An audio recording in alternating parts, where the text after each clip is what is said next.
Hey, yo, what's good? It's your boy Stealth the Producer. We are back with another video. Definitely appreciate everybody who's been rocking with the videos. Definitely appreciate that. We are back with another one today. Now, before we do that, if this is your first time to the channel, please consider subscribing to the channel.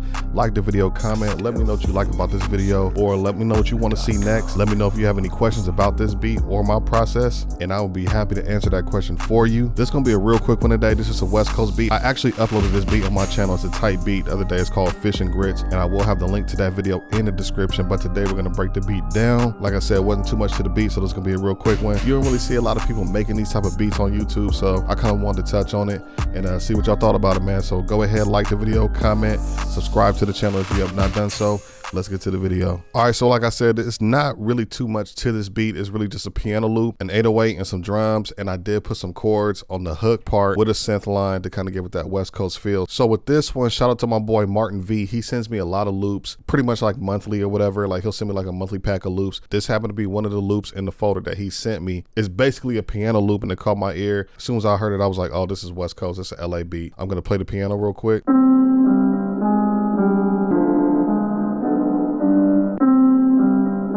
You know what I'm saying? Kind of got that dark West Coast feel, you know what I'm saying? Because you can kind of slow that down and make it like East Coast too, but the BPM is what made it West Coast to me. So it kind of had those dark West Coast chords and the melody along with the BPM. So I was like, all right, we're gonna West Coast it out, you know what I mean? All right, so from there, we pretty much know what we're gonna do with the beat. So I started with the clap right after that. Real simple West Coast clap, a little reverb on it. And this clap actually sounds like it has like a percussion layered underneath it that you can kind of hear in the back. And when you have something like that, it kind of gives it extra space and extra character. You don't want all your claps and all your snares and all your kicks sounding the same. Like, believe it or not, those little things do make the difference. Like little stacks and layers underneath your regular claps, hi-hats, snares. It does make the difference, and it does give your beat character. So I would suggest to you guys to do more of that. If you grab the same clap, throw something underneath it, give it a reverb, just do something, EQ it differently, just do something, because those little things do make the difference, and it does give your beats a new life and new character. All right, from there we added the hi-hat. Really simple hi-hat. I didn't do nothing crazy, just a regular bounce, you know what I mean? All right, from there we added the open hat. Real quick, you know what I mean? You wanted that quick little, I didn't want a long open hat, you know what I mean? Kind of short.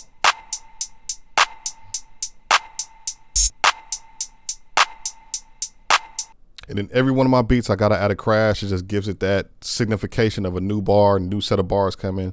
So you gotta add the crash. Kind of got that West Coast crash feel, you know what I mean? Y'all know the sound. We already got bounce without the kick, without the 808, you know what I mean? Already got the bounce.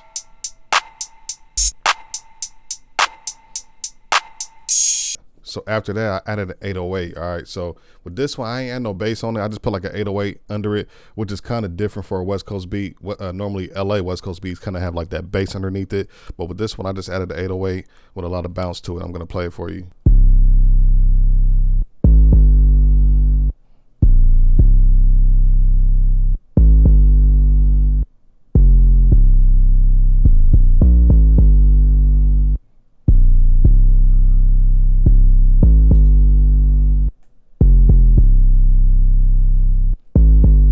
So as you can hear, the 808 is kind of melodic in itself, you know what I'm saying? Like, you kind of got the piano back there, and I'm gonna play everything with the piano in a minute, but the 808 kind of gives it like an extra bounce and an extra little like ear candy when you're listening to the beat, like kind of vibing when you're like, oh, okay. Like I said, to me, it feels like LA, you know what I'm saying? It feels like Los Angeles. It feels like an LA rapper could get on it. I hear like a YG on it, you know what I'm saying? But somebody like that, I could definitely hear rocking to something like this, you know what I mean? So after the 808, I added a stomp.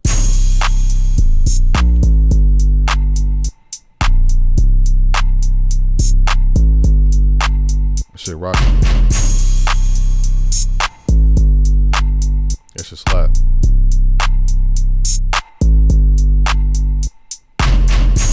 All right, so I pretty much got all the drums, and then the last thing I needed to add was the kick.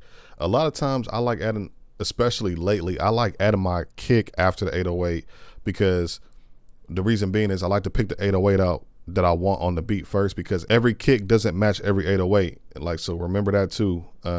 If your kick and your 808 clash, or they just don't sound right together, you kind of got to go through your kicks and go through your kits to make sure you find which kicks match the 808. And what I mean by that, you kind of know it when you hear it. You know what I mean? Sometimes it takes practice. Sometimes it takes practice. It took me a little while to kind of figure that out some years ago. But, you know, what I found is pretty much when you have like a deep 808, you kind of just want like a punchy kick. You don't want a deep kick. You know what I mean? That's too deep on the frequency range. It's all about frequencies. You don't want nothing clashing. You don't want nothing that just doesn't sound good together. You know what I mean? So I'm gonna solo the kick first, and then I'm gonna play it with the rest of the drums and with the 808. Real simple kick. Like I said, you can kind of hear the punch. It's not really deep. It's not really bottom heavy. You know what I mean? So let me play that just with the 808, and I'll play with the rest of the drums. You know what I mean? So it don't sound like nothing's clashing. It sounds good together. Sounds like a perfect match, you know what I mean, as far as kicking the 808. So that's very important. Always remember that for beginners, you know what I mean? Maybe some intermediate people too. Make sure your kicks and your 808s don't clash and they match together, you know what I'm saying?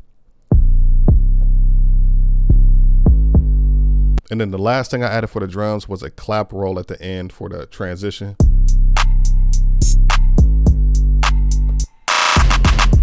You know what I'm saying? And of course I added my sweep.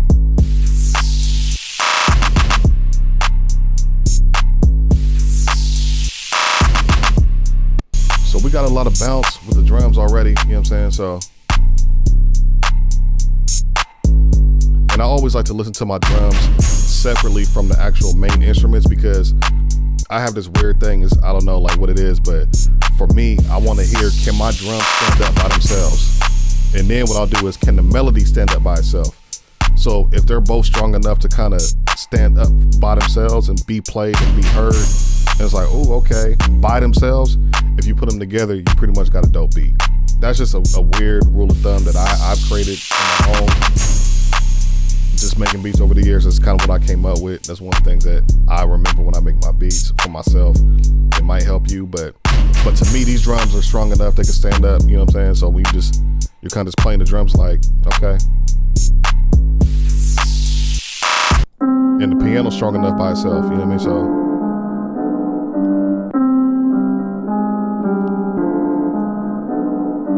So I'm gonna play the piano with the drums.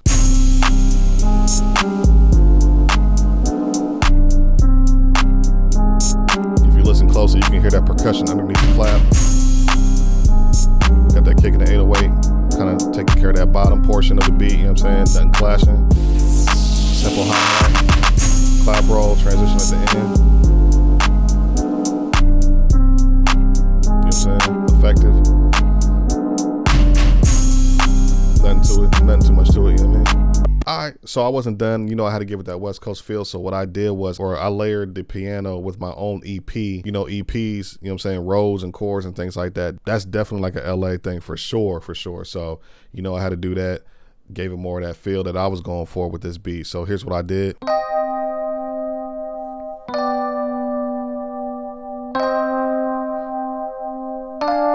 And I knew what key it was in because he always sends me the samples with the key signature, so I knew what to play in and everything. So the piano's so dark itself, the EP kind of gave it a little more brightness, a little more bounce, a little more like, you know what I'm saying, rock to the beat. It's not so dark, you know what I mean? And then the last thing I had to add was the synth line. This one's like a theremin. It's not like a Sacramento synth line that I use in like the Mozzie type beat that I made. This is a whole different type of synth line. Like I said, this is a theremin, and it really gives it like that old school West Coast feel, but the beat still sounds current with the 808 and everything else, and the drums and the piano. So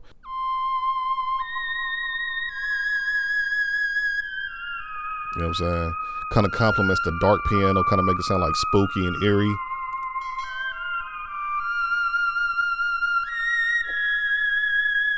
And And with that, you already know my favorite reverb by now. Added a Valhalla reverb to that to give it more space.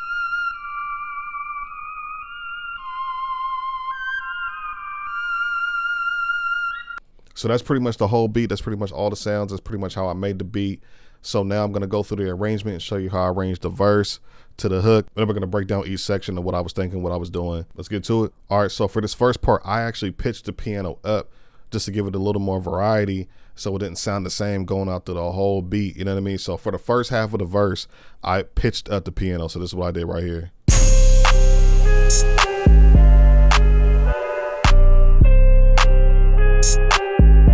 Clap and the 808 sample, the stomp, and then I went back to the original pitch of the piano on the second half of the verse. Took the clap out, added the kick, stomp, clap, hi-hat. Then we got a little drop right here, and then we go to the hook. EP with the synth, with the theremin synth line.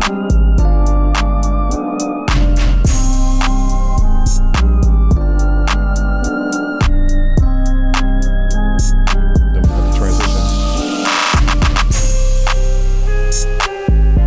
Yeah, man, I think this is a slap. I like this one, man. Definitely a YG LA type beat. Wanted to break this one down real simple, not much to it. It is a beat that I uploaded on the channel, so I wanted to break down how I did it. If this is your first time to the channel, please subscribe to the channel, like the video, comment. Let me know what you thought about this beat. Let me know who you hear on this beat. Do you hear like another type of artist on here? Do you hear like a Snoop? Could you hear like an E40 on this, or maybe even somebody else? I can hear probably like G-Eazy or somebody like that.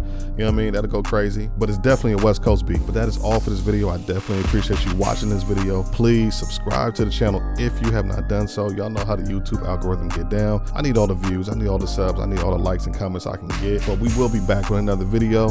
Definitely appreciate you tapping in. I'm gonna see y'all, man. Let's go.